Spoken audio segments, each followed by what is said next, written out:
Bonsoir de nouveau, bonsoir tout le monde et bienvenue sur Marie-Emmanuel. Nous vous accueillons et nous vous attendons pour partager avec nous votre témoignage pour lequel nous sommes réunis ce soir pour la gloire de Dieu. Alors, bonjour à chacun, chacune. Je vois quelques photos avec des visages que je reconnais. Je ne vois pas encore tout le monde. Peut-être j'aurai l'occasion de vous voir à la fin. C'est une grande joie d'être avec vous. Merci, merci de m'avoir invitée. Alors, c'est sûr que quand vous venez à Medjugorje, je parle des messages de Marie, je parle de la consécration et je dois dire que c'est quand même vraiment très rare où je parle en fait finalement de moi ou de mon histoire ou de mon chemin parce que c'est pas finalement l'essentiel ou le principal. Mais c'est vrai que je veux bien avec vous ce soir vous partager, pas pour parler de moi, mais pour remercier Dieu avec vous, parce que j'espère aussi, ce que je souhaiterais, c'est que à travers mon cheminement, vous puissiez faire vous aussi une relecture de votre histoire, une relecture de votre vie dans tous les moments, depuis votre naissance jusqu'à aujourd'hui, où Dieu a été là, il a été présent, il vous a protégé, il vous a conduit, il vous a aussi accompagné, il a mis sur votre chemin des personnes qui vous ont aidé, qui vous ont guidé, qui vous ont rapproché de Dieu. Voilà, ce serait un peu mon souhait pendant ce temps que nous passons ensemble. Alors, qu'est-ce que je peux vous dire de mon cheminement? Eh bien, je suis née dans une famille nombreuse. Mes parents avaient déjà 5 enfants. Et donc, voilà, je suis arrivée un peu comme une surprise. On va dire que je n'étais pas vraiment prévue au programme. Et la première chose que je peux dire, c'est que j'ai la grâce d'avoir des parents formidables puisque, voilà, tout de suite, ils ont dit, mais aucun problème, on va l'aimer comme les autres.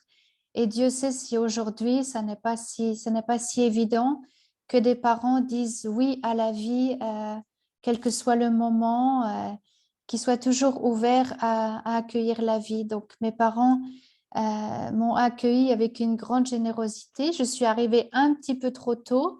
J'étais prématurée. Du coup, j'ai pu être baptisée le lendemain de ma naissance. Et j'avais aussi cette grâce que mes parents prient beaucoup la Vierge Marie. Ils prient le chapelet ensemble. Ça, c'est pour vous donner un peu le cadre familial. Et ce qui est très beau aussi, c'est de voir que finalement, nous sommes 6, mais les 6 ont des chemins avec Dieu qui sont très différents les uns des autres, qui ont plus ou moins fait la rencontre personnelle avec Jésus vivant. On est vraiment, même si vous en faites l'expérience, peut-être vous avez des frères et sœurs qui ne sont pas forcément croyants, qui n'ont pas encore rencontrer l'amour de Dieu, qui sont encore en recherche, qui cherchent un petit peu dans différentes directions. Mais je dois dire et insister sur le fait que j'ai vraiment beaucoup reçu au départ, déjà tout début de ma vie, par l'amour de mes parents. Ensuite, bon, je voudrais en profiter aussi pour remercier tous ceux et celles parmi vous qui sont déjà parents et aussi vous encourager. Vous n'imaginez pas quel cadeau c'est pour un enfant d'avoir des parents qui s'aiment, des parents qui prient, des parents qui accueillent avec amour chaque enfant qui vient au monde. Et peut-être aussi c'est l'occasion, je voudrais vous encourager aussi vous-même à remercier Dieu pour vos parents, pour les parents que vous avez eus. Hein. Il n'y a pas de parents parfaits, mais nos parents, ce sont les meilleurs qu'on pouvait avoir. C'était les nôtres, sont ceux que le Seigneur avait prévus pour nous et on a une grande dette envers nos parents pour tout ce qu'on a reçu d'eux. Alors j'ai grandi dans la foi. Mes parents m'ont aussi appris à prier. Ma maman faisait le catéchisme, mes amis quand j'étais enfant, venait à la maison et c'est ma maman qui faisait notre catéchisme pour la première communion, etc. Et puis, en fait, au moment de l'adolescence, c'est vrai que, bon, arrivait le moment de la prière, mais bon, il y a peut-être un super film à la télé qui était peut-être un peu plus intéressant que le moment de la prière. Et c'est vrai que ce qui est beau, c'est qu'aussi, ça n'a pas posé de problème pour mes parents. Ils ont vu aussi que, voilà, j'avais mon chemin personnel à faire et ils n'ont pas voulu me raccrocher ou insister plus que ça. Ils comprenaient bien que, voilà, on a besoin de faire notre petite crise d'ado, de trouver de prendre nos distances. Mais, et donc, bon, j'ai un petit peu abandonné la prière familiale pendant l'adolescence et à l'école, j'avais pas vraiment des amis chrétiens. Ils savaient que j'allais à la messe le dimanche, mais vous savez, en Belgique, c'est vraiment au niveau de la foi, c'est quand même un désert. Et donc, j'avais pas vraiment d'amis chrétiens à l'école, même s'ils respectaient que voilà, j'étais une famille catholique pratiquante. Quand j'étais jeune, adolescente, j'étais passionnée par le volleyball. Alors, ça me prenait vraiment beaucoup de temps. J'avais 2 entraînements par semaine, j'avais les matchs le week-end et j'étais très prise là-dedans. Donc, on peut dire que j'avais une vie de jeune normale et ce qui m'aidait à garder la foi, c'est que pendant l'été, je participais à des rencontres de jeunes, hein, des ados, et puis plus tard, après des jeunes, 18-30 ans, pendant l'été. Et là, je voyais des autres de mon âge qui croyaient en Dieu, qui aimaient le Seigneur, qui étaient aussi pratiquants. Et là, je me disais, ben voilà, je ne suis pas la seule de cet âge-là à croire en Dieu, que Dieu existe, qu'il m'aime, etc. Et ceci dit, je n'ai pas du tout pensé à l'époque à la vocation. J'étais plutôt, venant d'une famille nombreuse, j'ai vu mes frères et sœurs aînés qui se sont mariés et tout naturellement, j'ai pensé que moi aussi, j'allais me marier, que j'allais avoir une famille nombreuse, 10 enfants et ça semblait clair pour moi. Même si au moment de, voilà, quand j'étais jeune, pendant ces rencontres justement des jeunes, on avait des ateliers où on nous parlait aussi des différentes vocations, des différents états de vie. Et donc là, j'entendais parler aussi de la vie religieuse, mais je me disais quand même, mais ça, c'est pas pour moi. Quelque chose qui m'a beaucoup marqué, à 16 ans, j'ai lu le livre, peut-être vous avez eu l'occasion de le lire aussi, j'ai lu L'histoire d'une âme de la petite Thérèse de Lisieux. Je vous le conseille vraiment, si vous ne l'avez pas encore lu, c'est vraiment un trésor.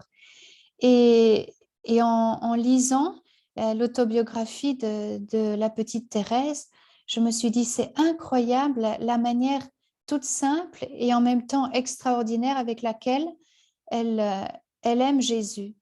Et je me disais, ben, en tout cas, moi, même si je me marie, je voudrais bien aimer Jésus comme elle.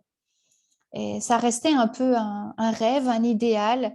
Et ça me donnait un peu des petites pistes où finalement, dans ma vie quotidienne, j'essayais de parler à Jésus aussi, de lui raconter mes joies, mes peines et ce que je vivais. Voilà, je ne passais pas des heures à prier pendant la journée, mais je lui parlais régulièrement pendant la journée. Je me rappelle des moments où j'étais en classe et puis tout d'un coup, je ne sais pas pourquoi, la pensée me venait que Dieu me regardait, que Jésus me regardait, qu'il m'aimait, tout simplement. Et moi, je lui disais que je l'aimais aussi. Mais c'était, comme je vous dis, ça, c'était quelques secondes, hein, c'était pas plus que ça. Mais c'était des moments de cœur à cœur. Alors, quelque chose d'amusant aussi, je me souviens, on nous a, quand je faisais aussi ces rencontres de jeunes pendant l'été, on nous parlait des différents états de vie. On nous avait dit, mais voilà, priez déjà pour votre futur mari, pour que le Seigneur prépare votre cœur et son cœur à lui aussi, et qu'il vous prépare tous les deux pour le moment de votre rencontre et que vous puissiez faire un bon mariage. Et donc, on nous avait donné une prière comme ça à prier. Et je me rappelle qu'il y avait pendant toute une époque, très pieusement, le soir, je priais cette prière pour mon futur époux en demandant au Seigneur de préparer son cœur et le mien. Et quand j'avais fini la prière, je me disais quand même, bon, Jésus, et si jamais c'était toi, alors c'était pour du beurre, hein, ce que j'ai dit avant. J'avais quand même cette pensée tout d'un coup à ce moment-là, mais et si jamais ton futur époux, c'était Jésus, j'y avais pensé, mais pas vraiment sérieusement, mais ça m'est passé par la tête. Et voilà, donc à un moment décisif qui a été très très fort pour moi, quand j'avais 19 ans, j'ai fait un pèlerinage à Medjugorje. J'ai vraiment été très très très touchée par le fait que la Sainte Vierge soit présente à notre époque, qu'elle apparaisse tous les jours. Et donc, c'était un moment, pour moi, c'était... Alors, j'aimais déjà beaucoup la Sainte Vierge, j'étais habituée à prier la Sainte Vierge, je connaissais Lourdes, j'avais entendu parler des récits d'apparition, mais le fait que ça se passe aujourd'hui, c'était quand même quelque chose de très spécial, de très fort. Et donc, vous connaissez tous Medjugorje, on sent cette paix, cette présence de la Vierge Marie ici. Et donc, j'ai fait ce pèlerinage pour Noël 94 et ça m'a bouleversée. Si bien que j'ai voulu revenir quelques mois plus tard, en avril 95, et c'était justement aussi la semaine où j'avais mon anniversaire, où je fêtais mes 20 ans. Alors, j'étais avec un groupe d'amis. Et puis, dans ce groupe d'amis, j'avais aussi un ami disons, plus particulier où je pensais vraiment peut-être que je pourrais vraiment me marier avec lui. Et donc, on était ensemble et à un moment donné, le jour de mon anniversaire, j'ai dit à mon groupe d'amis, j'ai dit, bon, écoutez, aujourd'hui, je voudrais faire quelque chose de spécial parce que c'est mon anniversaire et je voudrais monter le Križevac toute seule parce que c'est mon anniversaire et je voudrais être seule avec Dieu. Donc, je suis montée au Križevac et je me souviens qu'il y avait presque personne. Hein. Ça arrive rarement aujourd'hui. Bon, ça dépend à quelle heure on y va, mais je me souviens que j'y suis allée et j'étais quasiment toute seule sur le Križevac. Je suis arrivée là-haut et à côté de la croix, avec ce grand espace tout autour, ce grand silence. Et là, j'ai dit à Dieu, écoute, aujourd'hui j'ai 20 ans, j'ai toute ma vie devant moi, mais s'il te plaît, fais de ma vie quelque chose de beau pour toi. Je lui ai répété ça plusieurs fois en haut du Križevac et j'avais une très grande paix dans mon cœur. J'avais vraiment ce sentiment que Dieu était présent, qu'il me regardait, qu'il écoutait ma prière et que vraiment, oui, qu'il voulait m'exaucer. Euh, alors, je suis redescendue du Križevac. Je ne savais toujours pas ce que j'allais faire de ma vie, mais pendant l'espace d'une seconde, j'ai encore dans mon cœur cette pensée qui m'est venue, mais est-ce que tu es prête même à devenir religieuse? Et là, ce jour-là, j'ai pu le dire, mais pas seulement avec ma tête ou du bout des lèvres, comme je le disais un peu, oui, oui, d'accord, peut-être, mais en fait, non, non, non. Mais là, j'ai vraiment senti une grande liberté, que j'étais prête à tout. Et je disais, je suis prête aussi bien pour être sœur qu'être mariée, mais montre-moi, j'ai vraiment le cœur ouvert. Voilà, donc je suis redescendue du Križevac, je suis rentrée en Belgique et il y avait aussi quelque chose quand même qui m'avait frappée, c'est que j'ai vu un frère en habit qui chantait la messe en français à la paroisse. Je ne connaissais pas, j'ai pas posé plus de questions que ça, mais j'ai quand même demandé au guide de mon groupe, je dis, mais c'est qui cette communauté? Et on m'a dit, mais c'est la communauté des béatitudes. Tu sais, il y a aussi une maison en Belgique. Et du coup, voilà, je suis rentrée à la maison, je reprends ma petite vie, les études, le volleyball, mes amis. Et puis, je me dis, tiens, on irait bien voir cette communauté. Ils font des retraites pour tous, des retraites pour jeunes, des retraites de danse. Voilà. Et donc, je suis allée faire un week-end sur le cœur de Jésus dans notre maison à Tilchâteau. Et là, ça a été encore un autre moment fort dans mon cheminement parce qu'à un moment donné, je ne sais pas comment vous dire, mais bon, il y a la liturgie, il y a la messe, il y a les laudes, il y a les vêpres où on est tous ensemble dans la chapelle. Et puis, après la chapelle, on part tous ensemble à la salle à manger. Il y a le repas, tous ensemble. Et j'étais un petit peu comme sur un petit nuage. Je ne connaissais pas du tout la vie communautaire. Et là, je me suis retrouvée, finalement, j'aimais beaucoup les chants pendant la liturgie. J'arrive au repas et à un moment donné, c'était un peu comme un arrêt sur image. J'étais assise à table et j'ai vu, vous savez, les frères et sœurs qui viennent servir les plats à table, c'est la table qui est en U, et puis quelqu'un qui arrive au milieu et qui fait le tour à gauche, à droite pour servir les différents plats, les pommes de terre, la viande, etc. Et là, j'ai vu, c'était une mère de famille à ce moment-là, qui est sortie de la cuisine et qui est arrivée avec le plat pour nous servir à table. Et là, je ne sais pas pourquoi, mais dans mon cœur, j'ai eu cette parole, c'est ça que je veux vivre. J'ai vu cette maman qui nous servait et quand j'ai ressenti cette parole, c'est ça que je veux vivre, pour moi, c'était, je veux être avec Dieu, avec Jésus tout le temps, que ce soit tout à l'heure à la chapelle dans la prière, que ce soit là au repas, que ce soit pendant le travail, je veux vivre avec lui tout le temps. Voilà un petit peu un trésor que j'avais dans mon cœur. Je ne savais toujours pas trop qu'est-ce que ça voulait dire, mais le fait d'être toujours avec Jésus, petit à petit, je me rendais compte que plus j'allais donner de la place à Dieu dans ma vie, plus j'allais être heureuse. Alors, bon, toujours la même chose, hein, c'était des moments forts. Je repartais dans le monde, les études, l'école, les amis, le sport, etc. Mais dans mon cœur, c'est vrai qu'il y a quelque chose qui grandissait en moi. Et finalement, je me posais la question, petit à petit, mais est-ce que cette vie-là, est-ce que cette vie communautaire de vivre pour Dieu, est-ce que c'est pas fait pour moi? Alors, j'ai terminé, j'ai fait des études d'institutrice et puis je me posais quand même vraiment cette question, mais bon, ma famille, mes parents disaient, mais non, il faut être réaliste, il vaut mieux que tu commences à travailler, que tu te rendes compte du monde du travail et voir plus tard. Donc voilà, j'ai commencé à travailler. Et puis voilà, c'était très beau, ça me plaisait beaucoup de travailler avec les enfants. Et à la fin de cette année, je me suis dit, mais là, je suis quand même un... Vous savez, il y a des moments dans notre vie qui sont des moments carrefour.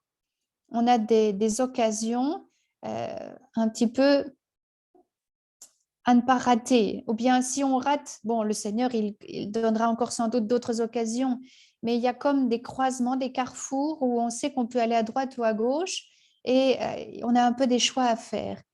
Et je me suis dit, mais j'aimerais bien au moins aller voir si c'est pas une vie pour moi.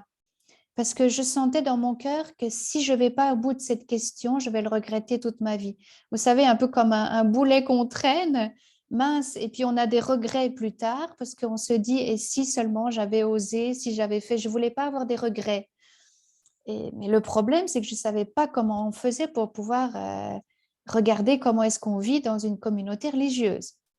Alors, grâce à Dieu, moi, parce que j'étais de tempérament assez timide, alors, j'ai vu qu'il y avait, ça devait être à Tilchâteau, j'ai vu un papier, tu es jeune, 18-30 ans, est-ce que tu veux faire un temps Nazareth? Ça veut dire donner un temps pour Dieu pour voir qu'est-ce que tu veux faire avec ta vie.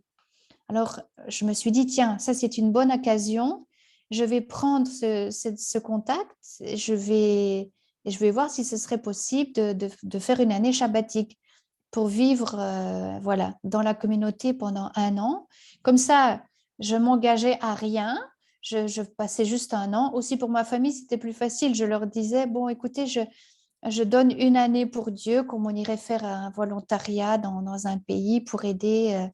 Je prends une année et puis après, pas de problème, je peux reprendre mon travail, etc. Il n'y aura pas de problème, je suis encore jeune, je retrouverai tout de suite une place. Alors à ce moment-là, comme ils ont vu que j'insistais tellement, ils ont dit d'accord. Ils m'ont donné la bénédiction pour aller voir.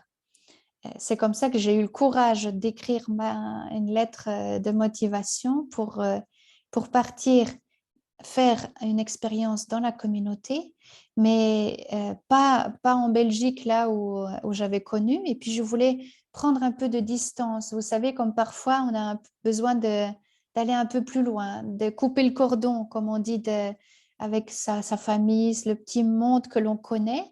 Je voulais partir un peu plus loin, là où je connaissais personne, dans un endroit que je ne connais pas non plus, mais pour un cœur à cœur avec Dieu, pour discerner. Donc, voilà, je suis partie dans notre maison qui est pas très loin d'Orléans, au sud de Paris. Et j'ai commencé la vie communautaire là-bas. Et je ne sais pas comment l'expliquer. Vous voyez, vous comprendrez, c'est comme quand on dit on tombe amoureux de quelqu'un, on ne sait pas pourquoi. Si on doit expliquer pourquoi cette personne plus qu'une autre, on peut difficilement mettre des mots là-dessus. Seulement, je peux juste vous dire que quand j'étais là dans la vie communautaire, la vie de prière, la vie fraternelle, la vie de service, j'étais comme un poisson dans l'eau. Ce qui fait que je me sentais tellement heureuse que j'ai très vite demandé, en fait, c'est pas que je voudrais seulement passer un temps ici, mais je voudrais vraiment bien demander est-ce que je peux rentrer et puis bon, avancer dans le discernement si ça se confirme ou pas, mais je voudrais bien rentrer. Et donc voilà, après je suis jamais repartie. Et ça a été aussi pour ma famille, ça a été un peu plus facile. Ils sont venus me voir hein, parce que sinon ça fait un peu peur de l'extérieur. On n'a jamais vu comment ça marche, une communauté, etc. Et, et c'est vrai que, comme je vous disais tout à l'heure, j'ai jamais pensé devenir sœur. Et au début, je crois, ce qui m'a motivée aussi dans notre communauté, comme on a tous les états de vie, il y a des frères, des sœurs, des prêtres, des laïcs, des familles, des célibataires. Je me disais, je veux vivre pour Dieu. Et après, on verra hein, dans le discernement, est-ce que c'est la vie consacrée, est-ce que c'est le mariage, ou... je me laisse conduire. Et petit à petit, hein, vous savez, ça prend du temps avant de devenir sœur. Hein. C'est vraiment des très longues fiançailles. Ça dure pendant des années. Mais au bout de 3, 4, 5 ans, où c'était bien de faire un choix de vie, c'est comme si voilà, le Seigneur, encore une fois, m'avait présenté, euh, voilà, les deux sont possibles, les deux sont magnifiques, mais c'est toi qui dois choisir. Toi, qu'est-ce que tu désires? Vous imaginez, vous avez un plat avec des magnifiques douceurs, gâteaux, ils sont plus beaux les uns que les autres, et c'est vous qui devez choisir. Et donc, pour moi, c'était dans mon cœur, une sœur m'avait dit cette phrase qui m'avait beaucoup aidée, elle me disait, cherche où tu pourras le plus aimer. Et, et donc, vraiment, j'ai pris le temps aussi dans l'accompagnement spirituel et j'ai fait ce choix dans une grande joie. Je suis heureuse d'appartenir complètement à Jésus. Et encore aujourd'hui, je peux vous dire, après beaucoup d'années, que c'est une joie qu'on peut difficilement expliquer, mais une joie profonde d'appartenir à Jésus, d'être tout à Jésus. Euh, voilà, on ne peut pas tout avoir. On ne peut pas être à la fois marié avec beaucoup d'enfants et être uniquement pour Jésus. Il y a ce choix à faire, même si les deux sont des chemins de sainteté. Et je crois vraiment, si j'avais dit à Jésus, je voudrais me marier, et il m'aurait accompagné sur ce chemin et il m'aurait aidé sur un chemin de sainteté aussi. Mais j'aurais pas pu goûter la joie d'appartenir à Jésus totalement. Comme aujourd'hui, je ne peux pas avoir cette joie d'avoir physiquement un mari et une famille nombreuse, des enfants. Même si, comme sœur, on a aussi comme des enfants spirituels, toutes les personnes que l'on rencontre, pour qui on prie, que l'on porte dans notre cœur, il y a aussi une maternité qui se développe en nous. Voilà. Donc, j'ai choisi cette vie consacrée. Alors, il y a d'abord, première étape, hein, de faire la formation, le discernement pour les premiers vœux, puis on renouvelle les vœux 3, 4 ans, et puis on fait les vœux définitifs. Et voilà, donc au bout de à peu près 9 années, j'ai fait mon engagement à vie, qui est comme un peu le mariage avec Jésus. Et voilà, un des plus beaux jours de ma vie. Et j'ai jamais regretté d'avoir fait ce choix. Et au contraire, encore aujourd'hui, je suis émerveillée de dire, mais pourquoi tu m'as choisi moi et pas une autre? Vous voyez, je discutais encore avec les amis qui ont fait leurs études avec moi, et ils me disaient, ah, on trouve que c'est vraiment super ce que tu as fait, hein. Mais alors, on comprend vraiment pas comment tu as pu. Et ça reste mystérieux. Même pour nous, je peux vous dire, on a du mal à expliquer pourquoi nous, et pourquoi ça a été, pourquoi il nous a choisis. On ne sait pas trop. Mais le Seigneur continue d'appeler, d'appeler, d'appeler. Et vraiment, comme il appelle chacun, chacune d'entre nous, hein, chacun avec son appel propre. À quoi est-ce que le Seigneur m'appelle? De quelle manière est-ce qu'il veut que je lui donne ma vie, que je le serve au sein de ma famille, au sein de l'Église, au travail? On a tous notre mission, notre vocation propre.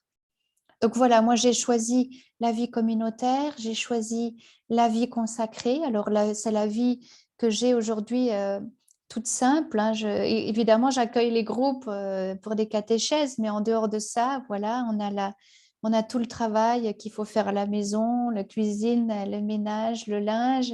Et puis, bien sûr, au centre, on a notre vie de prière avec nos offices, l'adoration, et puis notre vie fraternelle. On est finalement comme une famille, on vit pas tout seul, c'est une vie de famille, on s'est pas choisi, ça frotte de temps en temps, on apprend à se connaître, et c'est une école comme dans une famille où on apprend à aimer.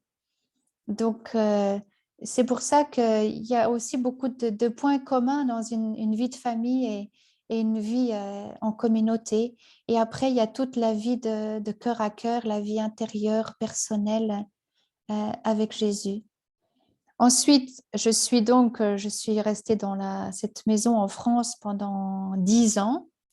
Et après, c'est sûr que ça faisait quand même déjà pas mal de temps que j'étais là-bas, hein. On ne fait pas de vœux de stabilité dans notre communauté. Donc, après un certain nombre d'années, souvent, on est appelé à changer. Ça peut être nous qui avons le désir de partir en mission quelque part. On parle avec les responsables, ou ça peut être eux qui ont besoin, en fonction des différentes compétences que nous avons, qu'on aille aider ici ou là.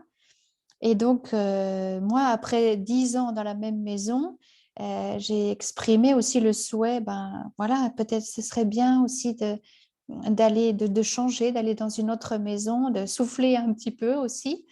Et en parlant avec la responsable, c'était très beau parce qu'elle m'a demandé, mais toi, est-ce que quand tu vois un peu toutes les maisons qu'on a dans le monde, est-ce qu'il y en a une où tu voudrais aller? Et elle me dit, prie pendant cette année, si tu sens, si tu vois une maison dans ton cœur où tu serais heureuse d'aller. Et moi, je priais et j'avais envie, eh bien, j'ai vécu un petit peu, si je suis sœur consacrée aujourd'hui, c'est grâce à la Gospa, c'est grâce à Medjugorje, c'est à travers Medjugorje que Dieu m'a appelée à le suivre vraiment avec tout ce que j'ai vécu là. J'aimerais bien retourner une année à Medjugorje pour le remercier avant de repartir encore 10 ans ailleurs et, et voilà, et continuer à servir dans la communauté. Et en fait, la responsable a tout de suite dit oui. Elle a dit d'accord.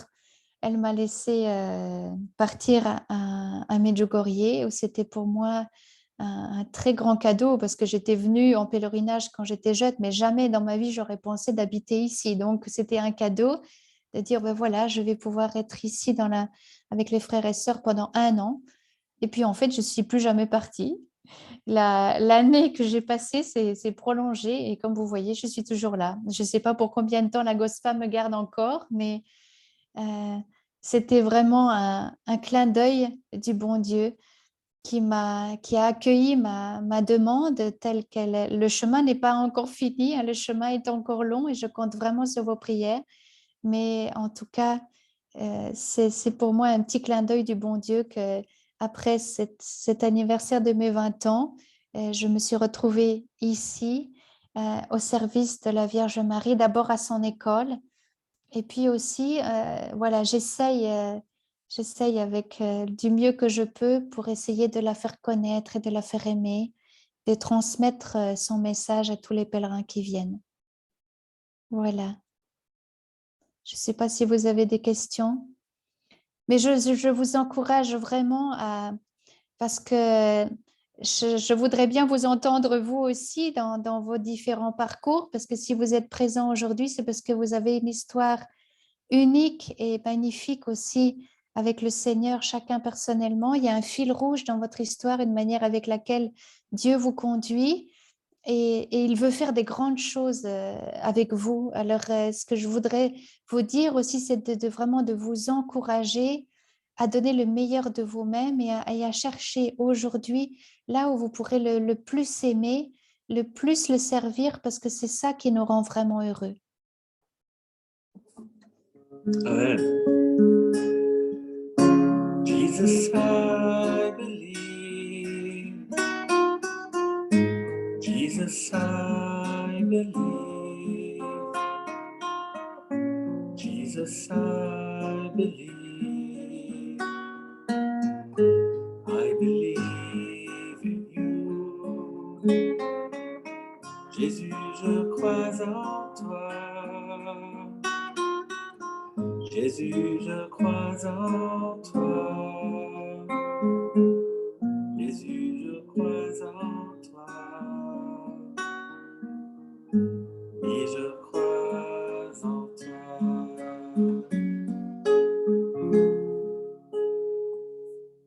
Alléluia, merci. Et moi, je commence par une question et une intervention. Ce qui m'a marqué le plus, c'est cet appel à Medjugorje qui nous touche tous, parce que là-bas, notre mère a su à chacun de nous donner un petit message au cœur qui a changé toutes nos vies. Et je parle en pluriel, bien que ces histoires soient des histoires très particulières et très intimes, chacun avec Jésus directement. Mais cet appel de chercher là où tu pourras le plus aimer, c'est l'appel qu'on a reçu tous pour revenir chacun de nous dans nos familles, pour réintroduire l'amour, pour réintroduire la réconciliation entre, euh, entre les partenaires, entre la famille, les pères, les mères, les fils, entre les frères et les sœurs. Et c'est cette école d'amour que Marie nous invite à vivre pour tous. Et on remercie le Seigneur pour ta vie qui est un autre signe d'amour, qui est un signe de recherche et d'obéissance à écouter sa voix et à la suivre, euh, bien que les choses n'étaient pas très claires, mais c'était une aventure d'amour avec le Seigneur.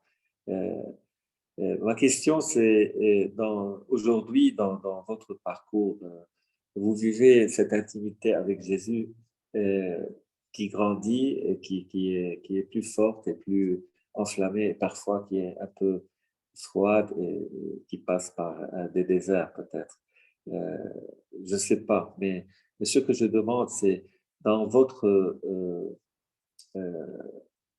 dans votre relation directe avec Jésus, quand vous passez par des temps de désolation, euh, qu'est-ce que vous faites? Vous avez recours à quoi? Et est-ce que vous pourrez nous donner votre personnellement comment vous vivez ça? Parce que ça pourrait peut-être nous aider. parce qu'on a tous quelque part des parcours en macro qui se ressemblent, bien que les détails diffèrent. Oui, alors, moi, c'est sûr, hein, c'est pas que...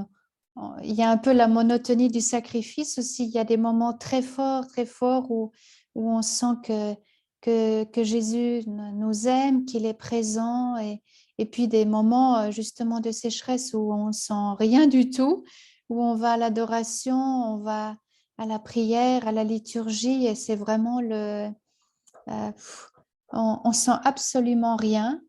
Mais ce qui aide beaucoup, je peux déjà dire, c'est comme dans une vie communautaire, comme dans la vie de prière, quand on n'est pas seul.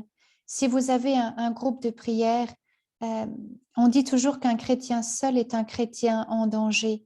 Alors, les moments où je sens rien du tout, eh bien, je vais aller justement au temps de prière et en voyant aussi mes frères et sœurs qui sont là, qui sont présents, qui sont fidèles, bah, c'est l'heure de la prière, on ne se pose pas la question, on y va, c'est ce qu'on a choisi, on prie et puis peut-être il y aura une prière spontanée justement de mon frère, de ma sœur qui va toucher mon cœur, qui va me rejoindre dans ce moment un peu difficile que je vis. Et là, ce qu'on est en train de vivre maintenant, ce que vous êtes dans un groupe de prière, vous faites des prières spontanées, c'est quelque chose justement là où on s'aide à tenir dans la prière. Et c'est très important aussi, je peux aussi vous encourager à la fidélité. Je ne sais plus, il y avait une sainte qui demandait un conseil à un prêtre, comment faire pour être fidèle, pour durer. Et le prêtre lui a répondu, fais ton devoir d'État et tout ira bien. Ça m'a beaucoup touchée, j'ai jamais oublié cette parole, parce que c'est à la fois tout simple, mais à la fois si profond. Et je me dis, les moments où on sent rien, les moments, par exemple, où on est tenté de décourager, où on se dit, mais à quoi bon? Ou bien, je sais pas, vous avez un moment de crise dans le couple, et de dire, mais fais ton devoir d'État et tout ira bien. Je suis appelée à durer. Je me suis mariée, et bien je veux tenir dans mon engagement jusqu'au bout, jusqu'à ma mort. C'est la promesse que j'ai faite devant Dieu et je ne suis pas seule. Dieu est là. On a fait notre engagement. On était trois dans le mariage et Dieu est présent. Et donc, je vais tenir peu importe.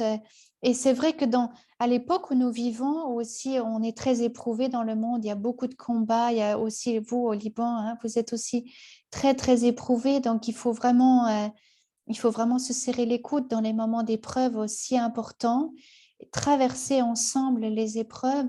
On est forcément tenté, d'autant plus qu'on est dans la société du zapping, hein. Quelque chose me plaît plus, je change et je zappe très vite. Alors je zappe au niveau du travail, je zappe au niveau des amitiés. Il y en a qui peuvent même sans Dieu zapper de partenaire. Voilà, si je l'aime plus, ben on se sépare et je trouve quelqu'un d'autre. En fait, mais au plus profond, ça nous laisse quoi? Ça nous laisse la tristesse et ça nous laisse le vide. On sait bien que c'est pas ça qui va nous rendre heureux.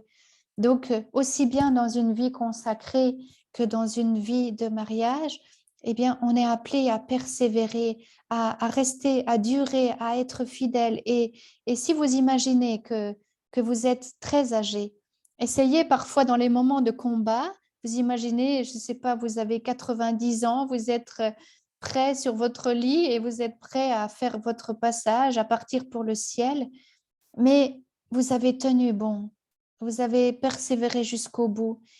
Comment dire, pas par nos propres mérites, par la grâce de Dieu, mais vous pouvez bien sûr imaginer la paix, le réconfort de dire, bah, Seigneur, avec toi, avec ta grâce, on a traversé les tempêtes, on a tenu bon jusqu'au bout. Ça sera sans doute une grande source de consolation, de joie. Au contraire, on se rend bien compte, mais si on a laissé tomber, si on a, voilà, si on a changé parce qu'on n'avait pas le courage, si on s'est pas battu, et puis finalement, après, on va le regretter. On se dit, mince, j'ai pas tenu bon, j'ai quitté le champ de bataille. On sent bien que ça va pas nous combler, ça va pas nous donner la paix du cœur. Et donc, vous voyez là aussi tout l'enseignement, tout ce que la Vierge Marie nous donne ici dans le message. Surtout, prier, prier, prier. Si on arrête de prier, c'est dangereux. Si on arrête de prier tout de suite, on est en danger parce qu'on va être tenté de laisser tout tomber. Si on laisse tomber la vie de prière, on va aussi glisser dans plein de domaines et on va vraiment être beaucoup moins fort dans les combats, dans les tentations, etc. Donc, persévérer dans la prière et puis notre devoir d'État. Et vous aussi, je dirais que ce qui nous donne la joie finalement, c'est de dire, ben, je crois, je suis dans la volonté de Dieu, non? On désire tous faire la volonté de Dieu. Et quand on est fidèle à notre devoir d'État, à l'engagement qu'on a pris, eh bien, on sait qu'on est on sait qu'on est sur le bon chemin. On garde la main de Marie, on continue, même si on sent rien. Mais voilà, c'est la fidélité et le Seigneur est là, c'est ce qui compte. Bon, je ne sais pas si j'ai répondu à votre Oui, question, oui, mais bien répondu. Merci beaucoup. Richard, Oui, bonsoir, bonsoir ma sœur. bonsoir. Oui, au début, vous avez mentionné que la mère supérieure, elle vous a dit, cherche où tu pourras le plus aimer. C'est ça? Oui, oui, c'était une sœur qui Oui. m'accompagnait à l'époque. Oui, Oui. pratiquement par notre nature humaine, on veut tout, puisqu'on aime tout. Donc, donc, pratiquement, ma sœur, qu'est-ce que vous avez fait et quelle approche vous avez adoptée pour s'ouvrir à la volonté du Seigneur et pouvoir en vigueur décider d'être ce que vous êtes maintenant? Ça veut dire j'ai choisi d'être consacrée et je Oui, savais que je renonçais à une vie de famille, mariée avec des enfants, je ne sais pas, une jolie maison ou d'autres choses.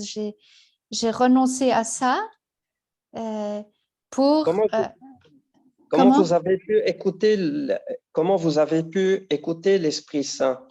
Qu'est-ce que vous avez fait? Alors, je crois que en fait, le Seigneur, il nous parle à travers nos désirs. Comme disait la petite Thérèse, il nous fait désirer ce qu'il veut nous donner. Et comme j'ai envie de vous dire, j'ai aucun mérite dans cette histoire. C'est-à-dire qu'à un moment donné, j'étais dans cette... j'ai vraiment mis tout mon cœur, j'étais ouverte. Dans ma vie quotidienne, je participais à la prière, au travail, au service, à la vie fraternelle, et j'avais une joie qui grandissait dans mon cœur. Et, et si vous voulez, c'est comme si au début, quand j'ai décidé de partir à la communauté, j'étais pas encore complètement prête pour me consacrer comme religieuse, enfin choisir la vie religieuse, la vie consacrée. J'étais vie communautaire, vivre pour Dieu. C'était encore. Et puis petit à petit, vous savez, le Seigneur m'a séduite. Vous voyez, il a le Seigneur, il sait nous prendre avec ce que nous sommes. Donc, il vous connaît mieux que vous-même. Donc, s'il veut vous faire et passer un message, il aura un langage qu'il va prendre pour vous qui sera différent pour une autre personne. Il sait comment vous fonctionnez. Vous voyez, il y a parfois des personnes, elles se convertissent et le Seigneur les appelle, foum, avec une claque. Le secoue, convertis-toi, un peu comme à la Saint-Paul, vous voyez, c'est direct. Et puis, il y a d'autres personnes, faut leur parler, si le Seigneur leur parle comme ça, il n'y a plus personne et ils vont partir en courant parce que donc, le Seigneur, il sait comment nous y prendre pour nous séduire, pour parler à notre cœur, oui, pour nous attirer à lui. Et moi, si vous voulez, cette joie d'appartenir à Jésus, d'être avec lui toujours, ça a tellement grandi que à un moment, enfin, j'étais comme poussée à faire ce choix parce que j'étais trop heureuse. Amen. Donc, voilà, vous voyez, par exemple, il y a des personnes, peut-être ça peut rejoindre, si ça peut vous aider, il y a des personnes qui, par exemple, quand ils voient une personne malade ou des personnes qui souffrent, c'est plus fort qu'eux, intérieurement, ils se sentent poussés à aller les aider. C'est comme quelque chose qu'ils ne savent pas expliquer pourquoi, mais c'est en eux. C'est un peu un charisme qu'ils ont. Où, il y a parfois le Seigneur, il a mis un trésor dans notre cœur. Il y a les dons naturels, mais il y a aussi des dons qui sont donnés par l'Esprit Saint qui nous poussent à faire un choix plus qu'un autre. Et le Seigneur, il nous parle par des événements, il nous parle par des personnes, il nous parle à l'intérieur de notre cœur, il nous fait désirer ce qu'il veut nous donner. Amen. Je crois, en fait, la seule chose qu'on peut faire, c'est ouvrir notre cœur et lui dire, parle Seigneur, parle-moi. Voilà, pas avoir notre plan, mais montre-moi. Et là où vous sentez que, quand vous êtes là, vous êtes hyper heureux. Quand vous faites ça, vous ne savez pas pourquoi vous avez une joie immense. Parce que ce qu'il faut bien comprendre, c'est que la volonté de Dieu pour nous, c'est qu'on soit heureux. Alors, si vous voyez aussi les endroits dans votre vie où vous vous sentez vraiment pleinement vous-même et pleinement heureux, c'est sans doute votre place. Amen. Voilà. Amen. Rita,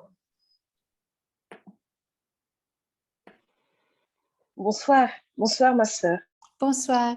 Moi, je n'ai pas de questions. C'est juste pour vous dire que j'ai eu l'occasion de prier avec vous à Medjugorje et que vos paroles et vos prières m'ont tellement marquée.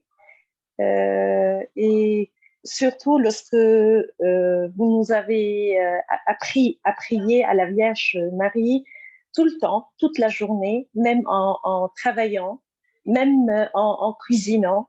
Et donc, chaque fois que je n'ai pas envie de cuisiner ou je n'ai pas envie de travailler, je me souviens de vos paroles et je demande l'aide de la Vierge Marie pour m'aider. Donc, c'était juste pour vous dire un grand merci. Et voilà. Merci beaucoup à vous. C'est la Sainte Vierge qui vous attend, Merci au Seigneur. qui vous a touché de cette manière-là. Elle a trouvé le moyen d'aller vous rejoindre. Merci beaucoup. Oui, c'est vrai. Merci à vous. Firas. Oui, bonsoir ma sœur. Bonsoir. Voilà, donc je veux demander une question. Vous demandez, voilà, vous avez parlé de tout ce qui est bien, tout ce qui est donc tout ce qui était passé bien, mais voilà, je veux demander, c'est quelles difficultés vous avez eu, voilà, à confronter, voilà, dans ton chemin, voilà, de sœur, voilà. Quelles difficultés j'ai eues pour... Les difficultés, voilà. Donc, en vivre en tant que sœur, voilà, il y a toujours des difficultés. Quelles sont voilà, les difficultés, voilà, que vous avez confrontées? Alors, je dirais les difficultés concrètes, c'était les limites que l'on voit pour aimer les autres. Dans une communauté, comme je vous disais, on ne s'est pas choisi. Et du coup, du jour au lendemain, on se retrouve avec un tas de personnes. Là, quand je suis rentrée, on était une quarantaine, avec chacun des nationalités différentes, des éducations différentes, des chemins de foi différents et des caractères différents, des manières de travailler différentes. Et en fait, vous voyez, c'est un peu comme une image où on met dans un sac plein de cailloux pointus et puis on secoue le sac, quoi. Et donc, ça frotte, ça frotte, ça frotte. Et vous voyez, par exemple, si vous avez des collègues de travail, vous avez telle ou telle personne, c'est pas bon, c'est pas cette personne, elle est un peu pénible, vous avez du mal à la supporter. Mais bon, voilà, fini l'heure du travail, vous rentrez à la maison, vous êtes avec votre famille et voilà, tout va bien. En vie communautaire, si vous voulez, Ouais. on vit ensemble. enfin, on a vraiment, on a la prière, le travail, les repas, la vie fraternelle. Et en fait, on a choisi cette vie communautaire aussi pour apprendre à s'aimer les uns les autres, aimer le Seigneur et nous aimer les uns les autres alors qu'on ne s'est pas choisi. Normalement, dans un couple, vous vous êtes choisis tous les deux. Hein, c'est à souhaiter quand même que ce n'est pas un mariage forcé, mais que vous êtes vraiment choisis. Après, ce qui n'empêche que voilà, il faut tenir ensemble toute une vie. Mais là, on se retrouve avec des personnes voilà, de tous horizons, de différentes nationalités. Et là, c'est vrai que très vite, on sent nos limites. On sent nos limites à aimer, à vivre vraiment l'évangile. Telle personne qui ne fonctionne pas du tout comme moi, qui a pas du tout une manière de penser comme moi, ou qui a un caractère vraiment difficile, ou qui me donne des paroles dures pendant la journée, eh bien, voilà, je sais que le Seigneur me demande de l'aimer. Alors, c'est aussi, comment dire, c'est un travail de tous les jours. En plus, après, comme on change de maison, il n'y a pas besoin parfois de changer de maison, mais c'est les autres qui changent. Alors, on doit toujours, c'est une très bonne école en fait. C'est chaque fois, on se retrouve avec une nouvelle personne, des nouvelles situations. On est confronté à nos limites, à nos faiblesses, à nos manques aussi, combien on n'arrive pas à aimer comme on le voudrait, comme le Seigneur nous appelle, mais bon, on est en chemin et on doit toujours recommencer. Voilà, ça c'est un point. La vie fraternelle, on peut dire, c'est décapant. C'est un bon moyen de sanctification, mais en même temps, c'est une aventure extraordinaire parce que ça nous apprend à nous connaître mieux nous-mêmes et à présenter au Seigneur aussi les points où on doit vraiment travailler. On voit qu'on a vraiment des limites, on doit cheminer, on a besoin de conversion, on a besoin de la grâce de Dieu. Après, un des défis aussi, avec nos vœux qu'on fait de pauvreté, chasteté, obéissance, c'est aussi de renoncer à notre volonté propre. Et donc, c'est vrai que la communauté et les responsables vont... il y a déjà eu des fois où on me demande de faire des choses. Ça m'a vraiment mis en combat parce que c'était pour moi, je devais faire des choses, c'était pour moi difficile. Ce n'est pas quelque chose que j'aurais choisi de faire. Et donc, ça, j'ai essayé de rester ouverte, de dire, bien sûr, on peut toujours dire s'il y a quelque chose qui nous est trop difficile pour une ou l'autre raison, il y a toujours un dialogue. Mais voilà, de très nombreuses fois, voilà, on m'a demandé de faire telle ou telle chose et soit j'avais vraiment trop peur de le faire parce que je connaissais rien là-dedans. Il y a parfois des animations justement ou de faire un travail ou de parler de tel thème ou des choses, voilà, ou de faire, je sais pas, je me suis retrouvée à devoir faire de la cuisine pour 100, 150, 200 personnes par exemple ou des choses comme ça que j'ai jamais fait. Vous voyez, des choses un peu décapantes où finalement, le Seigneur apprend à nous dépasser, à aller... tout ça, c'est des moyens à travers lesquels, finalement, on gagne beaucoup parce qu'on apprend à mieux se connaître, on apprend à se dépasser, on apprend à faire confiance. Et puis voilà, on se trompe aussi, et c'est toujours bon, c'est toujours des grâces d'humilité aussi au passage. Donc voilà. Disons que voilà, il y a tout ce qu'il faut pour cheminer dans la sainteté si on accueille les différentes choses qui arrivent. Et puis les choses aussi difficiles, c'est aussi comme ça rejoint le premier point, c'est quand même la fidélité dans la prière, alors qu'il peut y avoir des moments de sécheresse, des moments où on sent rien. Mais voilà, le devoir d'État, la monotonie du sacrifice, mais continuer, et ça. Mais au final, ça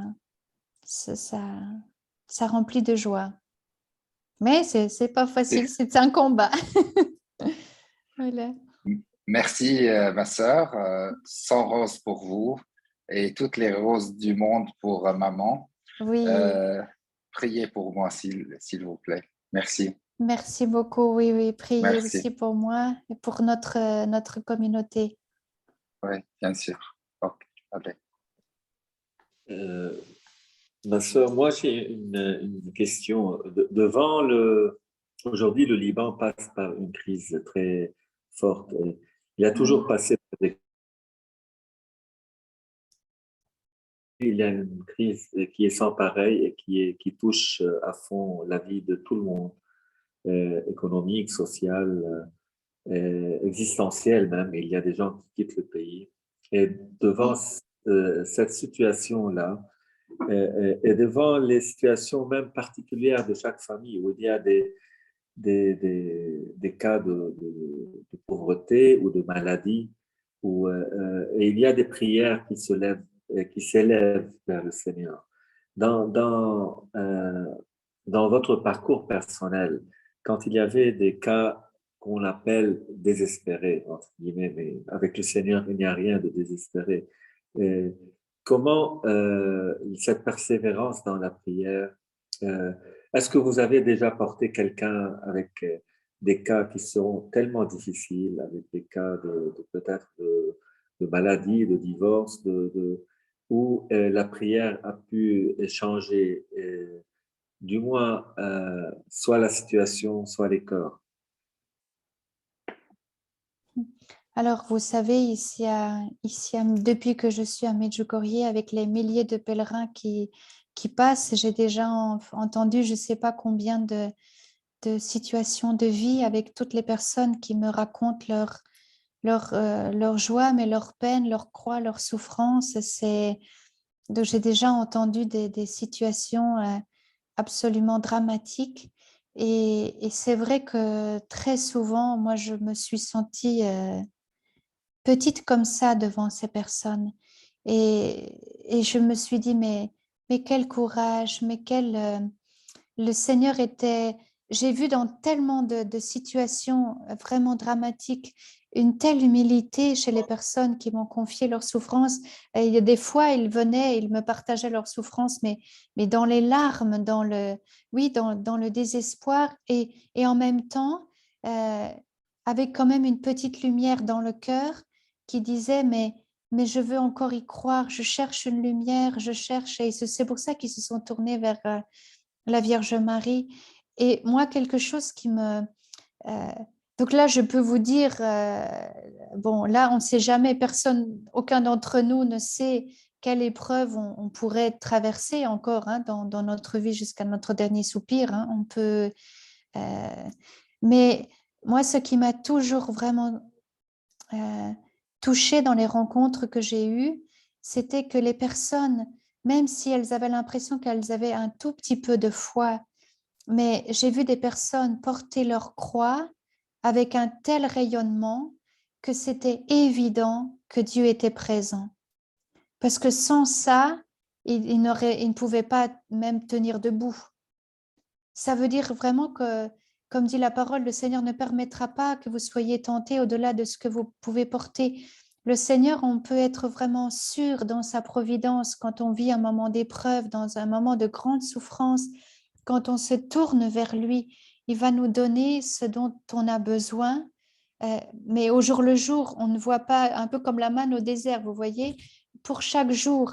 C'est pas qu'on va avoir une grande réserve là pour les 10 années à venir, mais on peut être sûr que à chaque jour, il va nous donner ce dont on a besoin pour chaque jour, si on ouvre notre cœur. Et vous savez, moi, ce qui me frappe aussi dans la situation du monde aujourd'hui, vous vous rappelez quand, en juillet 2019, la Vierge Marie, elle a dit à Medjugorje, ici, elle a dit, des épreuves viendront et vous ne serez pas forts et le péché régnera. Et je me souviens, nous ici, quand on a eu ce message, rien que ces trois parties de phrase, des épreuves viendront, vous ne serez pas forts et le péché régnera. On était loin d'imaginer une pandémie, cette situation économique dramatique, un écroulement de pays, la guerre. Vous ne serez pas forts. Et on en fait tous l'expérience aujourd'hui, c'est vrai. Hein, comme dit Jésus dans sa parole, sans moi, vous ne pouvez rien faire. Par nous-mêmes, on est vraiment faible, on n'est vraiment pas fort. Mais elle donnait la solution et elle disait, mais si vous êtes mien, Ça veut dire si on lui appartient, si on est consacré à elle, mais surtout si on vit notre consécration, ça veut dire si on porte notre croix avec elle, si on vit les épreuves avec elle, si on lui tient la main, qu'on vit ce qu'elle nous dit, surtout la prière. Mais si vous êtes mien, alors le cœur de mon fils Jésus sera votre refuge. Et je crois qu'on en fait un peu tous l'expérience aujourd'hui, hein, un peu, le monde s'écroule autour de nous et vous voyez comme il y a eu le déluge avec Noé et il y avait l'arche où ils sont tous allés se réfugier. Nous aujourd'hui, notre arche, notre refuge, c'est vraiment le cœur de Jésus et le cœur de Marie. Et on en fait l'expérience dans les moments de plus grande détresse, de plus grand désespoir. Le seul endroit où on peut trouver la paix, c'est quand on va se réfugier dans le cœur de Jésus, dans le cœur de Marie.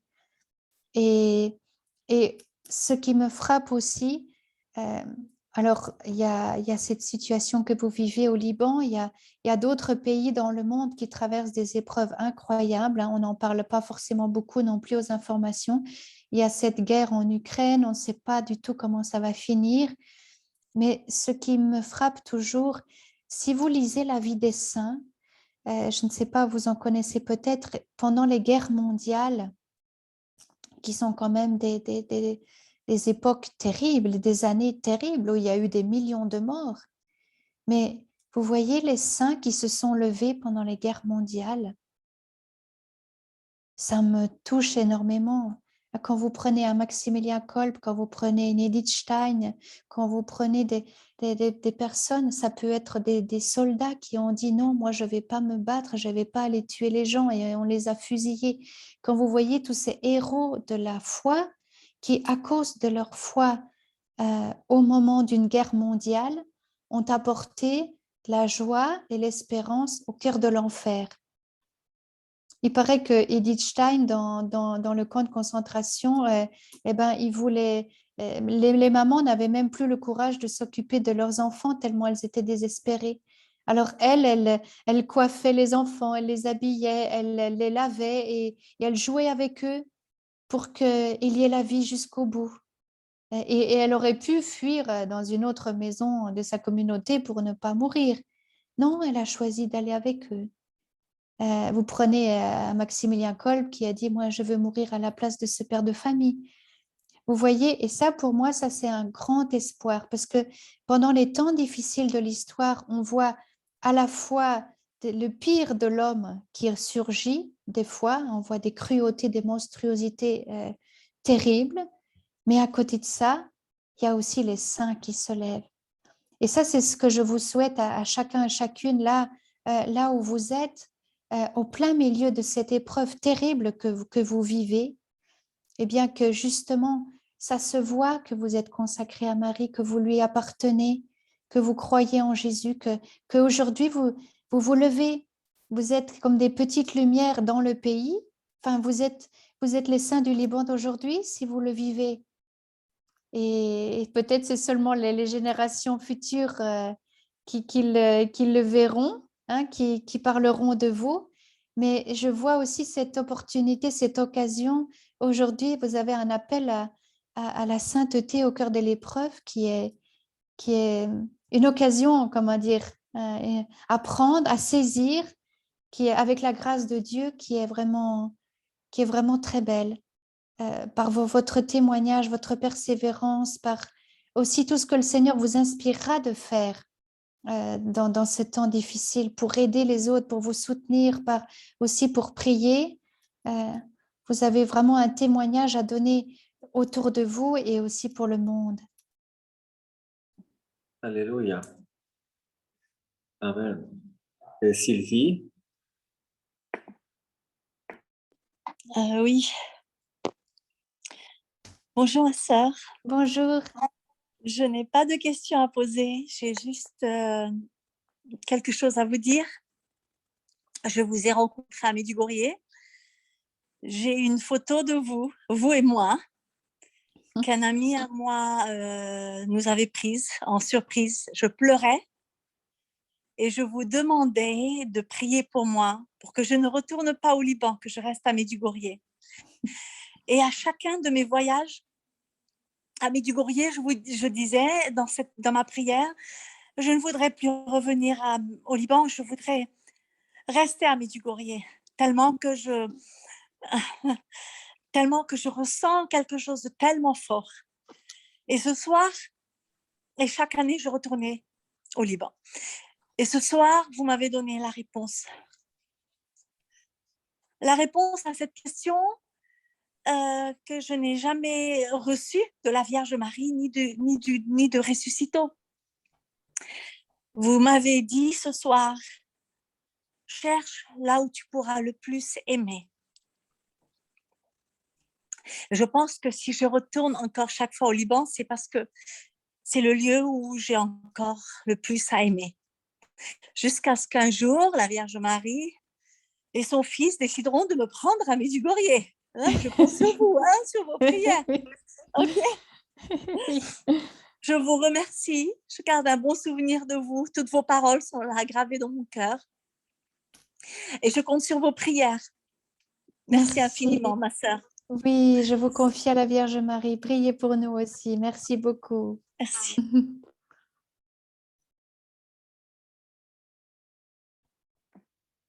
Je ne connais pas le nom, mais c'est Hawaii Media. Quelqu'un a levé la main. C'est Josiane. Josiane, s'il veut. Oui, bonsoir. Bonsoir, j'aimerais seulement vous dire bonsoir, faire un petit coucou de la Belgique. Je vous suis ici et ça me fait plaisir de voir la sœur. Je la connaissais pas au fait. C'est Sylvie qui m'a demandé de me connecter au fait pour pouvoir entendre ce beau témoignage. Vraiment, je vous bénis ma sœur, que le Seigneur puisse encore toucher des cœurs, beaucoup de cœurs, afin de réveiller des âmes au fait. Merci beaucoup. Oui. Vraiment, la conversion des cœurs, la conversion des cœurs. Oui. Vraiment, nous prions beaucoup pour ça. Je vous bénis, ma sœur. Merci beaucoup. Soyez bénis aussi. Prions bien les uns pour les autres, pour nos conversions respectives. Ah oui, tous les jours, ma sœur. On doit dire oui au Seigneur. Oui, oui. C'est notre force à nous. Ce qui m'a plu aussi, comme vous avez dit, nous avons des fois à lutter avec des gens. Moi, j'ai vécu cela au travail, au fait. Je n'aime pas des collègues avec qui je travaille. Je dis, Seigneur, donne-moi la force de les aimer. Seigneur, donne-moi la force. Esprit Saint, aide-moi parce que je n'arrive pas à les aimer. C'est tellement une guerre dans mon cœur. Je me dis, Seigneur, je vous en supplie. Tous les jours de l'amour pour aimer ses sœurs, ses collègues il y a tellement de différences de caractère. Et moi, avec ma petite foi, je dis, Seigneur, si je dis que je suis chrétienne, fais que je puisse aimer. Mais oui. Mais avec l'amour du Seigneur dans notre cœur, le Seigneur agit. Je ne sais pas comment, mais il agit. Oui. Et je bénis cela, je bénis le Seigneur pour ça. Mais oui, on en fait tous l'expérience quand on veut vivre ce qu'il nous demande, mais on n'arrive pas, on lui demande son aide et on sent il répond vraiment, il vient à notre secours pour vivre ce qu'il demande, vraiment. Bien sûr. L'amour, oui. Au milieu de nous, vraiment. Je bénis mes sœurs et frères aussi du Liban. Oui, oui, oui. Le Seigneur aussi leur donne beaucoup de courage dans leur épreuve. Voilà, je vous remercie, ma sœur. Merci beaucoup, bien en communion de prière. Merci beaucoup, au revoir, ma sœur.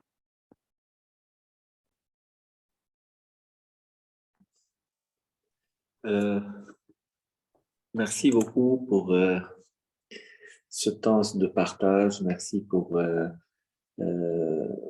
cette opportunité d'ouvrir les cœurs de nouveau. Ma sœur, vous portez des charismes du Saint-Esprit parce que dans ce que vous dites, dans la simplicité et la douceur de vos paroles, vous arrivez à transmettre Jésus. C'est un message d'encouragement pour vous parce que j'ai senti ça au cœur de vous le dire. Et je sens que tout le monde partage avec moi ça. À la fin de notre rencontre, j'aimerais vous demander si vous pourrez prier avec nous et clôturer notre rencontre par une prière que vous pouvez faire quand vous voulez, que ce soit une consacration, que ce soit. Oui. Soyez libre, mais on aimerait prier avec vous pour remercier le Seigneur ce soir. Très bien, oui, on peut prier ensemble. On peut se confier à Jésus par la Vierge Marie, toujours elle qui est le modèle pour nous tous et qui nous comprend. Elle a tout vécu. Vierge Marie, nous te remercions vraiment pour toutes les merveilles que tu nous as données tout au long de notre vie. Merci d'être cette maman si douce, si proche, si attentive à chacun d'entre nous. Merci d'être cette maman qui nous console dans nos épreuves, dans nos difficultés. Merci parce que nous pouvons tout te dire, tout te confier.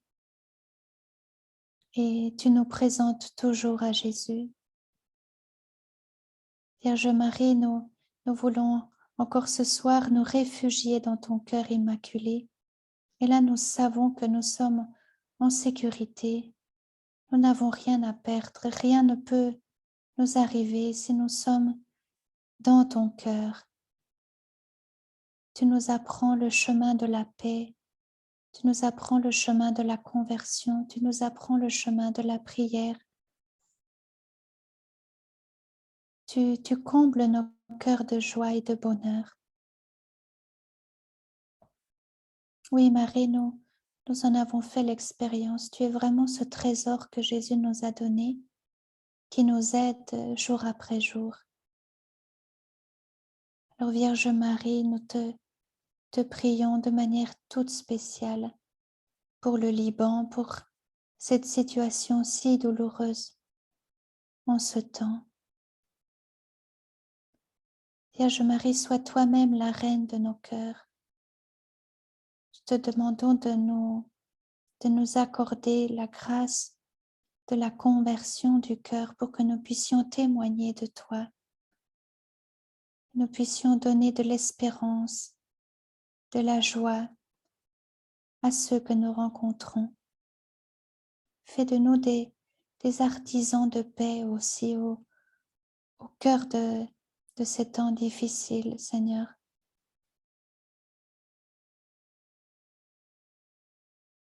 Vierge Marie, nous te demandons vraiment de faire de nous des apôtres qui ont le courage de se lever au cœur des épreuves. Marie, apprends-nous à vivre l'Évangile. Apprends-nous à le vivre comme toi. Te demandons aussi, Vierge Marie, de nous aider à porter notre croix. Nous pouvons maintenant tous identifier aujourd'hui quelle est aujourd'hui ma plus grande croix. Et bien justement cette croix, Vierge Marie, je te la donne, je te la confie. Je veux la porter avec toi pour suivre Jésus.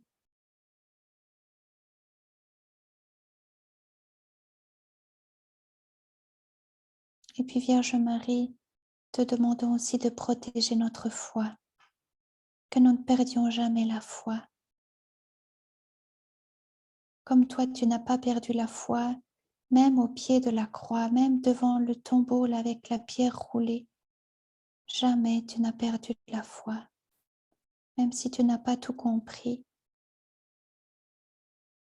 Et nous, combien de fois aussi, Vierge Marie, nous ne comprenons pas tout ce qui arrive. Nous ne comprenons pas comment ton cœur va triompher. Nous voyons surtout ce qui est négatif et nous perdons de vue que tu vas triompher, ton cœur va triompher, le cœur de Jésus va triompher. Alors Vierge Marie, donne-nous une foi forte et ferme comme la tienne.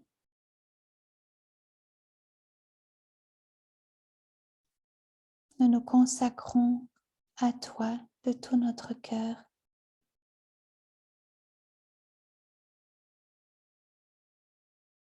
Garde-nous toujours en toi. Et chacun peut redire dans son cœur la consécration pour aujourd'hui. Je te choisis aujourd'hui, ô Marie, en présence de toute la cour céleste, pour ma mère et ma reine. Je te livre et consacre en toute soumission et amour mon corps, mon âme, mes biens intérieurs et extérieurs et la valeur même de mes bonnes actions, passées, présentes et futures, te laissant un entier et plein droit de disposer de moi et de tout ce qui m'appartient, sans exception, selon ton bon plaisir, à la plus grande gloire de Dieu, dans le temps et l'éternité. Amen.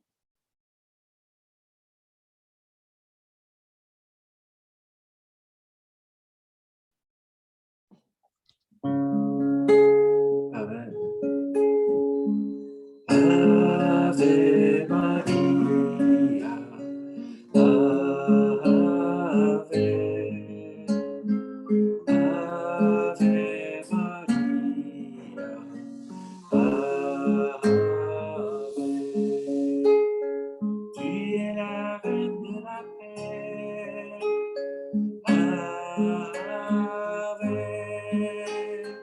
tu es notre espérance. Ave, Ave Maria, Ave, Ave Maria, Ave.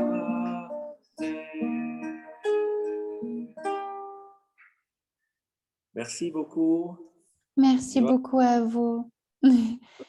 Faites gloire à- quelque chose de beau pour Dieu avec votre vie. Sûrement, merci beaucoup. Que Dieu vous bénisse et à très bientôt à Medjugorje. À très bientôt à Medjugorje, oui. Et bien en communion de prière. Toujours en communion de prière. Tenez Merci. bon, hein? Tenez C'est- bon. Exact. Amen. Thank you, Jesus. Thank you, Jesus. Thank you, Jesus. Thank you, Jesus. Merci, Jésus. Merci, Jésus. Merci, Jésus. Merci, Jésus.